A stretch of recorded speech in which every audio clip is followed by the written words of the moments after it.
막연히 잘 될 거야, 막연히 어떻게 될 거야가 아니라 하나님께서 약속하셨으니, 하나님이 친히 너를 보호하리라, 너를 지키리라, 너를 인도하리라 말씀하셨으니 말씀이 우리를 이끌어가는 줄로 믿습니다. 우리의 삶에 대해서 믿어야 하는 중요한 진리가 하나 있는데 지난주일 말씀드렸습니다. 우리 한번 받아서 하실까요? 하나님은 선하십니다. 여러분 마음에 싹 새기시기 바랍니다. 하나님은 선하시다. 언제나 선하십니다. 아니 이 지경이 돼도 선하시단 말입니까? 예, 그렇습니다. 그렇습니다.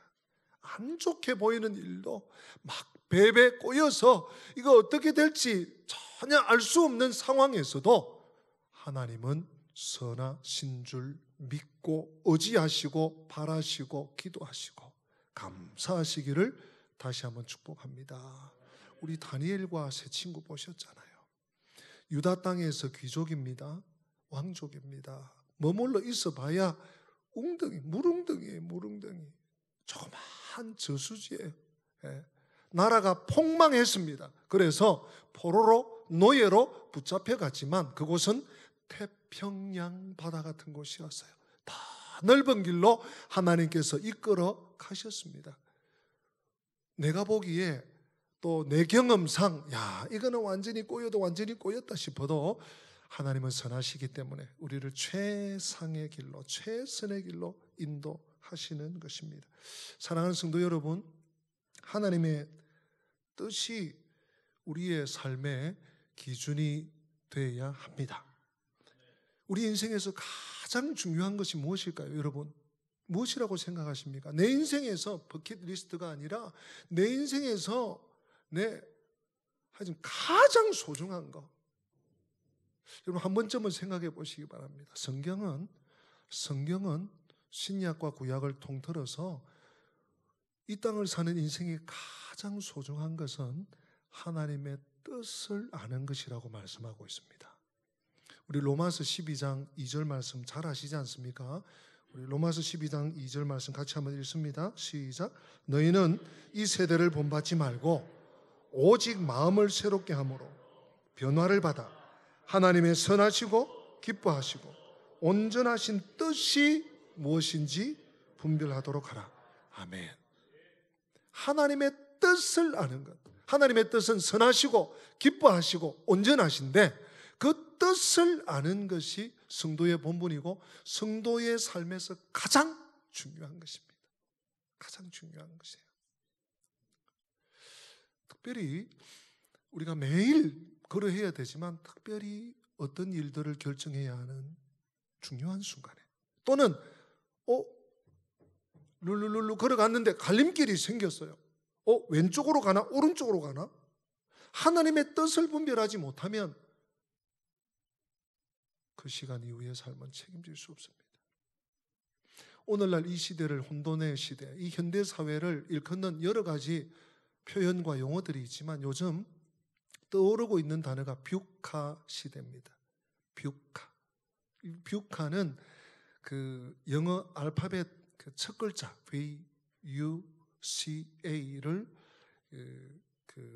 따온 그런 용어입니다. 뷰카 시대. 오늘 이 시대는 변동성의 시대입니다. 또한 오늘 이 시대는 불확실성의 시대입니다. 또한 복잡성의 시대입니다. 그리고 모호성의 시대입니다. 변동성, 오늘 낮에 오후에 몇 시 후에 어떻게 될지를 아무도 몰라요. 너무 변동이 많습니다. 변곡점이 많아요. 불확실성의 시대입니다.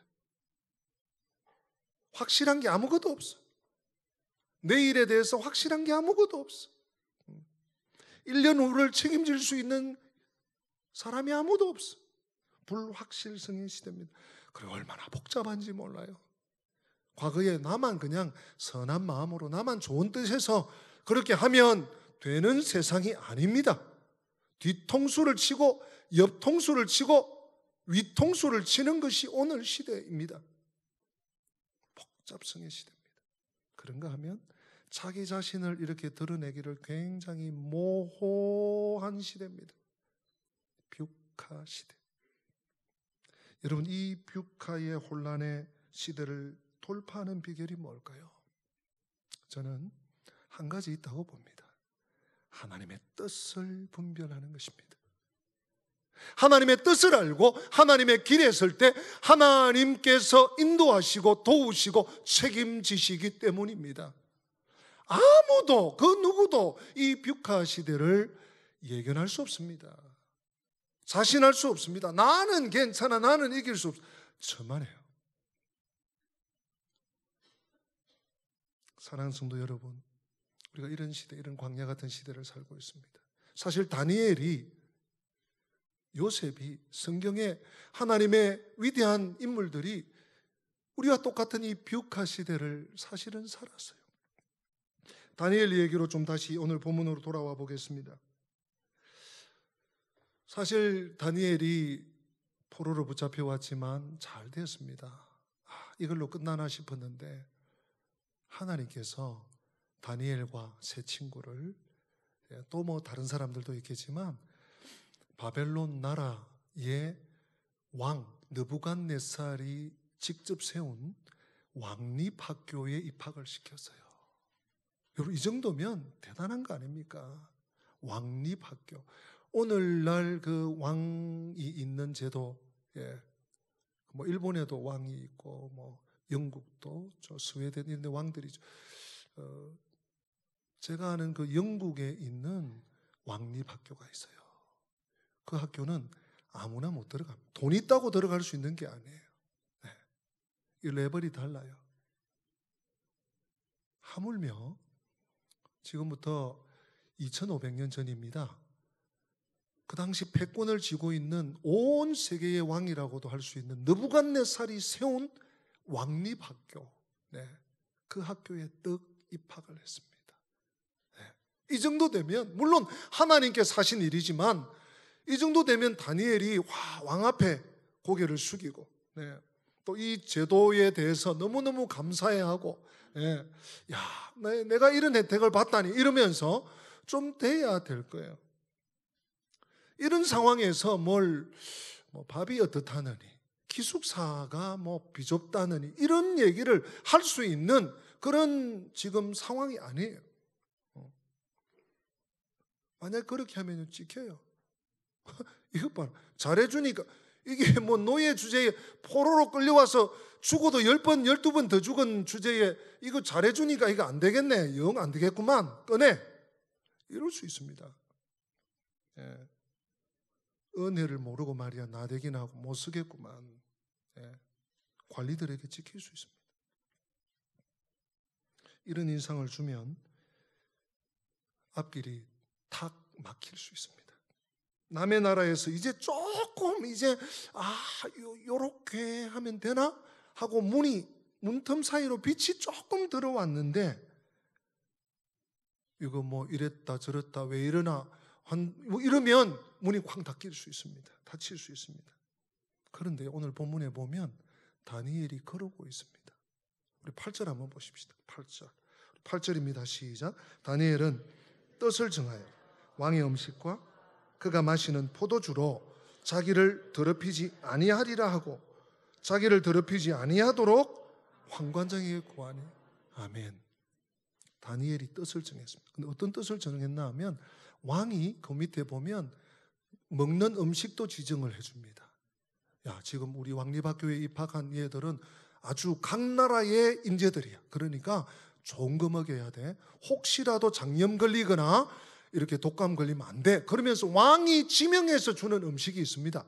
그런데 다니엘 말이 뜻을 정하고 나는 이런 음식들로 더럽히지 않겠다. 더럽히지 않는 얘기를 지금 2번이나 합니다. 나를 더럽히지 마시오, 이런 얘기예요. 지금요, 황관장에게. 이거 지금 큰일 날 일이죠. 상식적으로 보면 큰일 날 일이에요. 자기 처지를 모르고 상황 파악을 못하면 미움을 받고 쫓겨날 수 있습니다. 아니, 우리는 이 다니엘이 적어도 이제 다니엘서 초엽이지만 적어도 지혜자의 한 사람인 줄 알고 있습니다. 참 지혜의 사람이거든. 꿈의 사람이고요. 꿈 해몽도 잘하고 또 하나님께로부터 그 환상도 보고 이런 사람이라고요. 근데 다니엘이 단단히 지금 뭔가를 잘 못하고 있는 것 같아요. 예. 상황 파악을 못하고, 예. 자기 처지도 왕의 은혜도 다 알지만, 그래서 말없이 조용히 지내면 좋다는 것을 다니엘이 그 누구보다도 잘 알고 있을 것입니다. 15살 다니엘. 그런데 다니엘은 복지부동하고 가만히 있지 않습니다. 주는 것 먹고 주는 음료수 마시고 아이고 이것만 해도 감사합니다 이러고 있지 않습니다. 왜냐하면 다니엘의 삶에 더 중요한 것이 있기 때문이었습니다. 여러분 기억하십시오. 다니엘에게는 더 중요한 무언가가 있었습니다. 사람들에게 인정받고 세상에서 출세하는 것보다 더 중요한 것이 하나님의 사람에게는 있었습니다. 다니엘에게는 있었습니다. 우리에게도 있기를 바랍니다. 그것이 무엇일까요? 하나님께 인정받는 것이었습니다. 왕의 총애를 받고 왕이 혜택을 끼쳐주는, 입혀주는 왕립학교에서 열심히 공부해서 인재가 돼서 아주 높은 요직에 들어가는 것도 좋은 일이지요. 그러나 다니엘에게는, 적어도 믿음의 사람 다니엘에게는 그보다 더 소중한 것이, 더 우선인 것이 하나 있었는데, 그것은 하나님의 마음에 속드는 거였어요. 비록 포로의 처지에 있습니다. 비록 손발이 묶여서 1200km를 넘게 끌려왔지만, 그래서 이제 훌훌 털고 웬만큼 자리를 잡아가고 있지만, 다니엘은 거기에 자신의 몸을, 자신의 삶을 용신하지 않습니다. 사랑하는 성도 여러분, 삶의 목표가 정해지면 적어도 삶의 기준이 생기기 마련입니다. 어떤 사람이 어떤 행동을 하는 것은 그 사람의 삶의 목표가 그렇기 때문인 것입니다.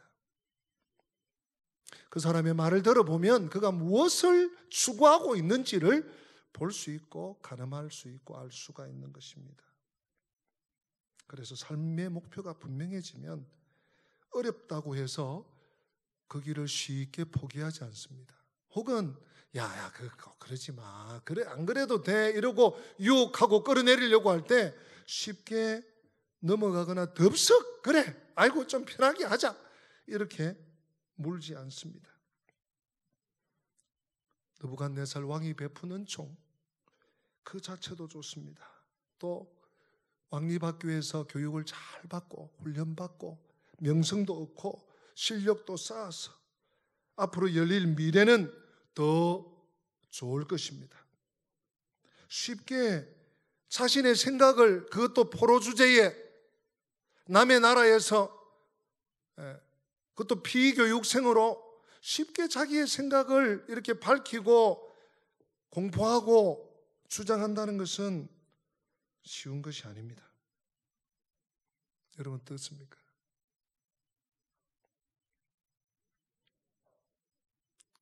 하나님의 인정을 받기 위해서 우리는 어쩌면 다니엘처럼 이 모든 것들을 포기해야 할 수도 있습니다. 포기할 각오를 해야 할지도 모르겠습니다. 성도 여러분, 우리가 한번 생각해 보십시다. 세상이 나를 복되게 하나? 세상의 구조가 나를 복되게 하나? 하나님이 나를 복되게 하시나? 우리는 이 질문에 정직하게 대답을 할 수 있어야 합니다. 다니엘은 정직하게 대답하고 있습니다. 다니엘은 하나님을 택했습니다. 뜻을 정하여 왕의 음식과 포도주로 자기를 더럽히지 아니하리라. 성경학자들이 다니엘과 친구들이 왜 그러한 진귀한 음식을 거부했을까 연구를 했습니다. 그래서 공통적인 의견이 4가지 견해로 모아졌습니다. 첫째, 바벨론 왕의 음식이 유대의 율법에 근거할 때 부정한 음식이기 때문에 먹지 않았다라는 견해가 첫 번째 견해입니다. 이 지금 왕이 지정해서 주는 산의 진미였지만 유대의 율법에 근거할 때 부정한 음식이었다. 그래서 다니엘과 세 친구가 먹지 않았을 것이다. 상당히 근접하는 견해라고 할 수 있습니다. 그러나 포도주는 율법에 금하는 음식이 아니었습니다. 우리가 알듯이 중동 지역은 지금도요 석회가 얼마나 많은지 몰라요. 저 유럽도 그렇지만 그 석회를 중화시키려면 포도주를 반드시 먹어야 되는 거예요. 그러니까 포도주는 금한 음식이 아니에요. 금한 음료가 아니에요. 율법에. 그런데 포도주와 왕의 진미를 다 거절하고 있잖아요. 두 번째 학자들의 견해는 바벨론 왕의 음식이 우상에게 바쳐졌던 것이거나 혹은 이방 사제에게 축복을 받았던 것이기 때문에 다니엘과 친구들이 먹지 않았다. 아마 우리 성도님들은 이 두 번째 의견을 굉장히 많이 들었고 또 이런 생각을 많이 가지고 있을 것입니다. 완전히 틀렸다고 볼 수는 없습니다. 그런데 한 가지 문제가 있습니다. 다니엘과 친구들은 채소를 먹었어요. 물과 채소를 먹었습니다. 그러면 그 채소가 우상에게 바쳐지지 않았다는 증거가 없어요. 고기만 우상에게 드렸다. 물론 그렇게 추측해 볼 수는 있지만 이 채소도 우상에게 바치지 않았다고 주장할 만한 근거는 없습니다. 세 번째, 학자들은 그들이 건강을 위해서 채식을 하고 물을 마셨다는 견해가 있습니다. 그런데 사실 이 세 번째 견해는 좀 약합니다. 왜냐하면 다니엘의 세 친구는 목숨을 걸고 지금 왕의 이 지정한 진미를 거부한 거예요. 그렇죠. 근데 건강 좀 이렇게 지켜보자고 거부했다는 것은 설득력이 좀 떨어집니다. 마지막 네 번째, 이 네 번째 견해가 가장 타당한 것으로 보아지는데요. 다니엘과 그의 친구들이 왕의 음식을 거부한 것은 그들의 건강과 지혜와 학식이 향상되는 것이 느부갓네살 왕이나 바벨론의 신들에 의해서가 아니라 하나님의 놀라운 능력에 의해서라는 것을 보여주려고 했다는 견해입니다. 다시 말해서 그들은 생명과 직결되는 음식에 있어서 왕의 음식을 거부함으로써 자신들이 포로기 동안 누구를 의지하며 살아야 하고 누가 자신들의 생명과 구원을 보장해 줄 수 있는지를 입증하려고 했다는 것입니다. 일반적으로 사람들은 좋은 음식을 먹으면 튼튼해지고 또 오래 살 것으로 생각하지만 다니엘과 친구들은 그들의 생명을 궁극적으로 다스리고 계시는 분은 하나님이시라는 사실을 드러내고 싶어 했다는 것이죠.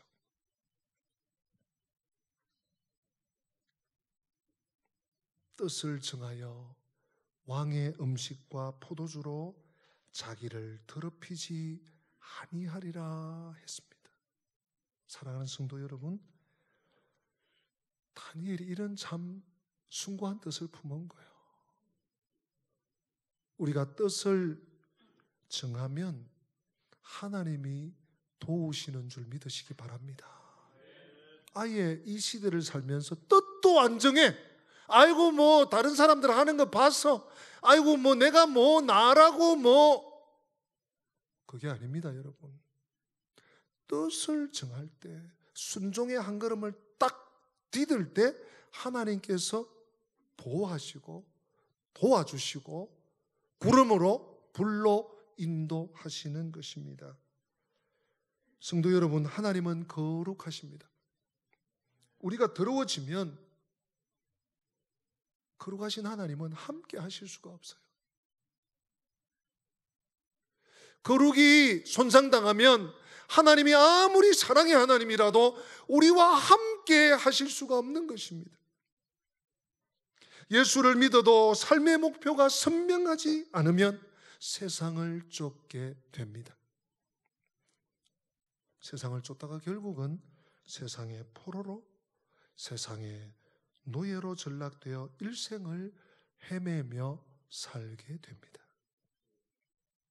사탄의 전략이죠. 야, 한 발만 디뎌봐. 야, 한 잔만 해봐. 한 번만 해봐. 아유, 한 번 빠진다고. 성도 여러분, 뜻을 정하여 하나님의 거룩을, 하나님 백성다움을 포기하지 않으려고 하는, 왕에게 잘 보이고 관료들에게 잘 보이는 것보다 하나님의 마음에 들고 싶어하는 다니엘을 하나님이 돌아봐 주신 줄로 믿습니다. 하나님은 우리가 옳은 일의 뜻을 정하면 은혜와 긍휼을 오늘날도 입혀 주십니다. 우리 9절 말씀 한번 보시겠습니다. 9절입니다. 시작. 하나님이 다니엘로 하여금 은혜와 긍휼을 얻게 하신지라. 아멘. 주어를 분명히 확인하십시오. 환관장이 아닙니다. 왕이 아닙니다. 권력자가 아닙니다. 하나님이 다니엘로 하여금 은혜와 긍휼을 얻게 하셨다. 환관장이 아마 이 성경에 그렇게 기록되어 있지는 않지만, 야, 유다 나라라는 나라고 도대체 어떤 나라길래 이 15살 된 아이들이 이 정도 뭔가 배포가 있네. 야, 심지가 있는 아이들이네? 아마 놀랐을 거예요. 예. 끔찍 놀랐을지 몰라요. 그러면서 10절에 환관장이 염려하기 시작합니다. 야, 얘들 참 기특하긴 한데, 야, 근데 니들 말대로 하면 내 목이 날아가. 임금님이 너희들 먹을 거, 입을 거, 너희들 잠자리 다 정해주셨는데 너희들만 그렇게 탁 나대면 내 목이 날아갈 수도 있어. 하나님을 신뢰하는 믿음으로 다니엘이 제안을 합니다. 이번에는 환관장이 아니라 환관장이 그러고 이제 내보낸 거예요. 장이니까. 그리고 이 네 아이를, 다니엘과 사드락, 메삭, 아벳느고를 감독하는 감독관에게, 감독자에게 다니엘이 제의를 합니다. 감독관님, 열흘만 시험해 보십시다. 열흘만 딱 테스트해 보고 그 후에 감독관님이 시키는 대로 하겠습니다. 딱 제안을. 12절과 13절이 그 제안입니다. 성도 여러분, 사람의 건강과 아름다움은 영적 은혜에서 나옵니다. 먹는 거 잘 먹는다고, 뭐 16시간 잔다고 그 사람이 건강해지는 거 아니에요.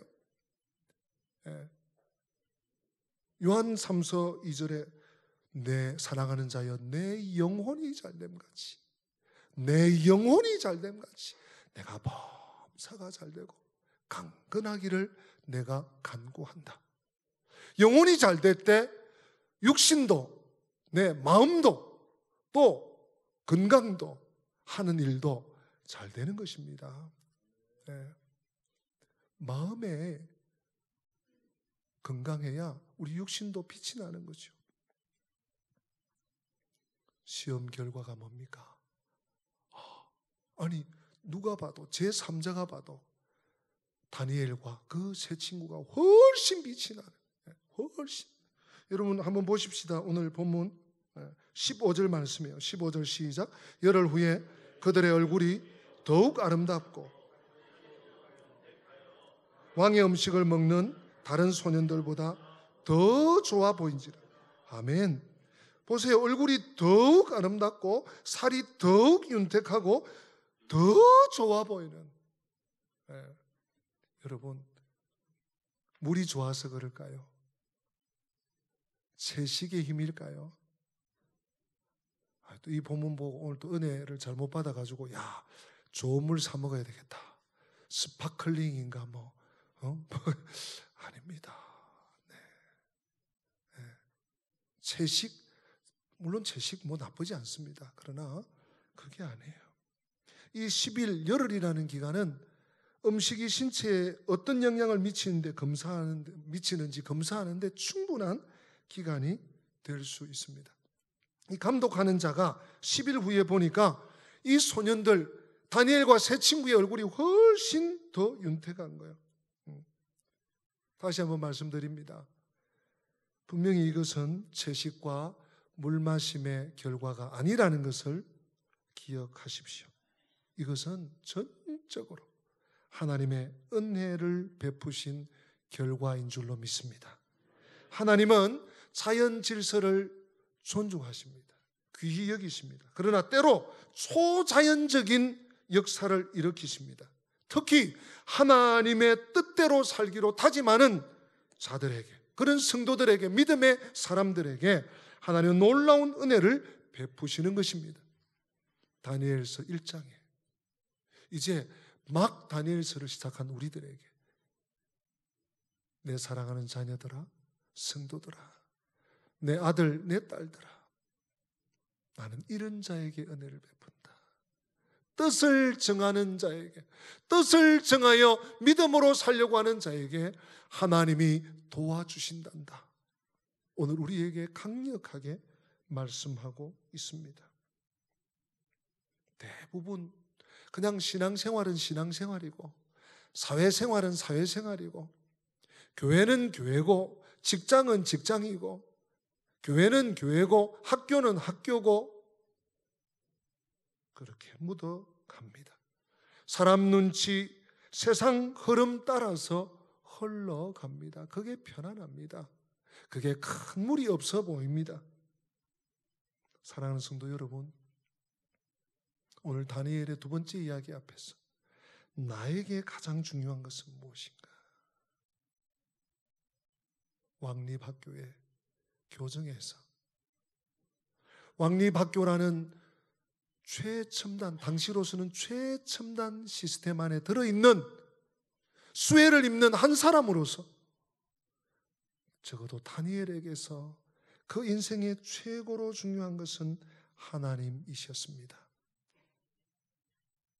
그런 다니엘을 하나님께서 높이시고 복되게 하셨습니다. 그 이야기가 다니엘서 전체에 나올 것입니다. 성도 여러분, 처음에 뷰카 시대라는 좀 생소한 말씀을 드렸습니다. 뷰카 시대는 광야 시대입니다. 이스라엘 백성들이 광야를 살아갈 수 있는, 광야를 살아가는 철칙이 하나 있었습니다. 민수기 9장 18절에 보면 그 철칙이 한 가지 나옵니다. 우리 같이 한번 읽어보십니다. 시작. 구름 명령을 따라 행진하였고 여호와의 명령을 따라 진을 쳤으며 구름이 성막 위에 머무는 동안에는 그들이 진영에 머물렀고. 아멘. 이스라엘 백성들이 오늘날 우리 현대인들이 직면하고 있는 이 광야, 뷰카 시대 같은 이 광야를 살았던 철칙은 여호와의 명령을 따라가는 것입니다. 여호와의 명령, 여호와의 뜻을 따라 살아갈 때 그들은 그 길을 끝까지 갈 수가 있었습니다. 사랑하는 성도 여러분, 요즘 우리들이 매일 묵상하고 있는 창세기, 아브라함의 시대가 끝나고 이삭의 시대가 도래했습니다. 창세기 26장에 거의 26장에만 이삭 얘기를 하고 있습니다. 물론 27장 조금 더 이제 이삭 또 에서 야곱 얘기를 하지만 그 한 장에 집약시켜 놓고 있습니다. 그 이삭, 아브라함의 아들 이삭의 시대에 흉년이 왔습니다. 아버지 아브라함 때 흉년이 오더니 또 그 아들 때 흉년이 왔습니다. 이삭이 마음을 단단히 먹고 있었습니다. 그때 하나님이 찾아오셨어요.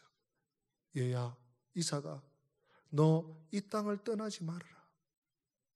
이 땅을 떠나지 말아라. 이삭이 하나님의 말씀을 마음에 두었습니다. 그리고 순종합니다. 떠나지 않습니다. 그랬더니요, 하나님께서 아주 모호한 자리에서, 애매한 자리에서 아비멜렉을 들어서 이삭을 보호하셨어요. 하나님의 뜻을 따라 하나님의 지시하시는 대로 하나님의 명령을 따라 머물렀던 이 이삭을 하나님께서 축복하셔서 그 해에 100배의 농사의 결실을 보았습니다. 이삭이 가는 곳마다 샘을 파면 이삭의 종들이 삽질만 하면 샘이 펑펑 솟는 거예요.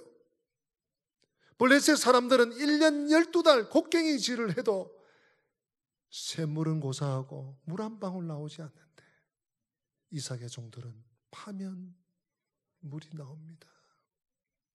왜요?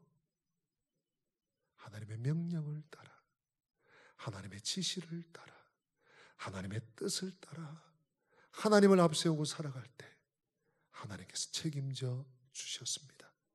오늘 이 벽화 시대, 이 광야 시대에 다니엘처럼 뜻을 정하여 살아갈 때 하나님이 도우시는 은혜를 맛보아하는 우리 영광의 가족들 되시기를 간절히 축복합니다. 다 함께 기립하십니다.